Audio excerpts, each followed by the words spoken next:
From the moment he stepped onto the plane, Elijah Grant could feel the stares. They weren't the casual, fleeting glances passengers give one another before returning to their phones or books. No, these were longer, lingering looks, tinged with an unspoken question. What's he doing here?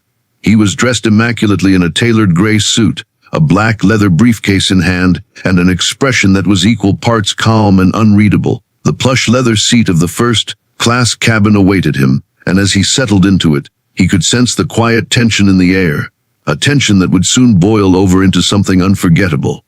If you believe in kindness, second chances, and the power of treating every person with dignity, please like this video, subscribe to Kindness Corner, and share this story so more people can be reminded of the difference compassion can make. And don't forget to comment your thoughts below. I love reading your voices come alive in the comments.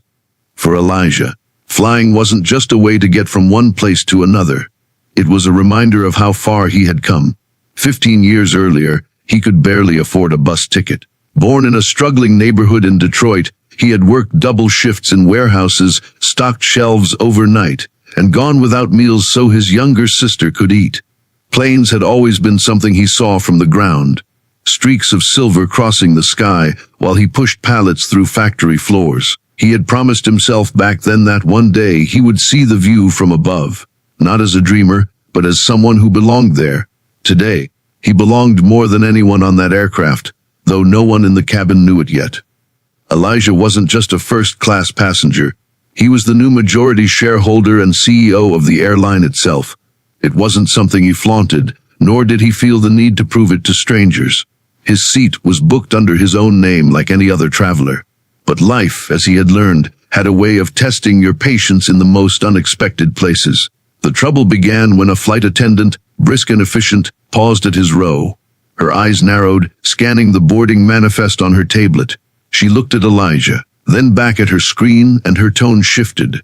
"Sir," she began, in that careful but clipped voice people use when they've already decided something.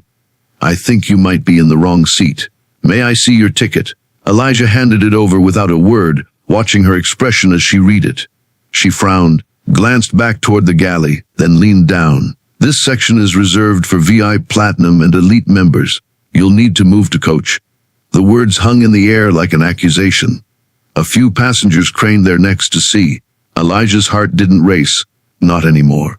He had been here before, in different forms: the job interview, where they assumed he was there to make deliveries; the hotel lobby where security reminded him of the public restroom; the luxury car dealership where no one approached to offer help. A younger Elijah might have protested instantly, his voice rising. But now he simply asked, "Is there a problem with my ticket?" She sighed, as though he were being difficult.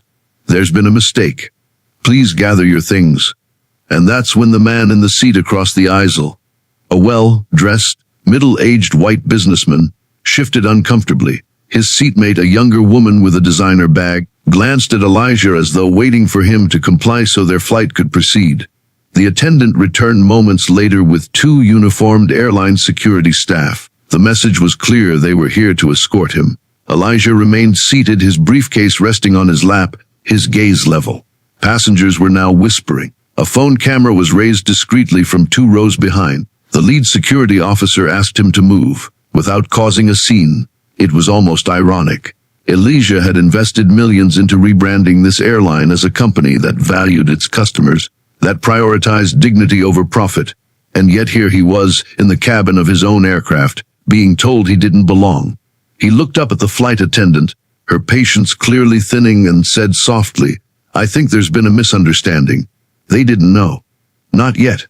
But they were about to. Elijah reached into his jacket pocket and pulled out his phone.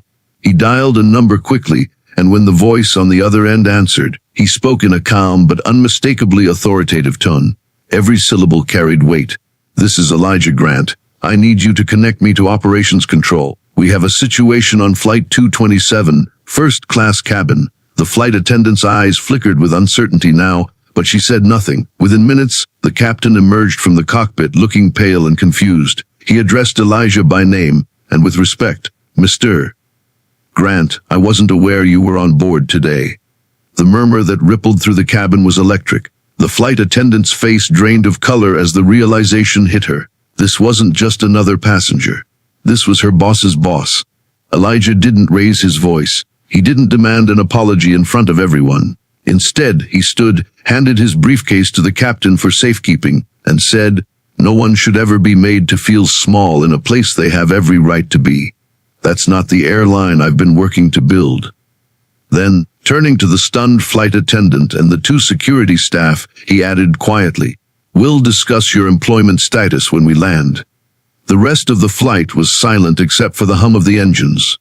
Passengers stole glances at Elijah, some nodding in quiet respect, and somewhere in that silence, the woman with the phone lowered it, realizing she had captured not just a confrontation, but a lesson. By the time the plane touched down, the story was already beginning to spread. It wasn't about a CEO humiliating an employee.